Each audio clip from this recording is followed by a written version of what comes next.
si dans leur film, pub, peu importe, il y a un personnage qui prend cette épée, qui donne un coup, et on va dire que c'est une épée d'eau, cette épée va pouvoir se transformer, projeter des gouttelettes. Salut, moi c'est William Comminges, je suis sur le campus de Brassard-Montpellier et j'ai actuellement la classe des 3D3. C'est un cours sur les moteurs de jeu. Actuellement on travaille avec le Unreal Engine. C'est pour leur permettre de savoir naviguer dans le moteur, intégrer leurs assets. On fait un matériel, et là on le crée directement dans le moteur et on va le faire interagir avec un autre système du moteur qui s'appelle le Niagara. Donc là c'est vraiment l'étape d'après de faire parler ces deux systèmes qui par défaut ne parlent pas ensemble.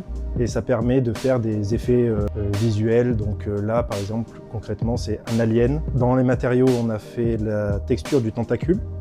Et dans le Niagara, on vient chercher cette texture-là. On la colle comme sur un tube qu'on fait un peu flotter et interagir avec les objets de son environnement. Là, comme c'est créé dans le moteur, on peut modifier en temps réel notre texture, on peut jouer en temps réel avec la dureté de nos particules ou la fluidité et ainsi de suite. Ils auront la main sur toutes les particularités, sur la fluidité, sur la couleur, est-ce qu'elle doit changer au moment de l'impact, ce genre de choses. Non, les moteurs de jeu suffisent largement. Il faut apprendre aux étudiants à savoir les utiliser pour quand ils vont arriver dans un studio, une agence, peu importe, et qu'ils vont y être confrontés.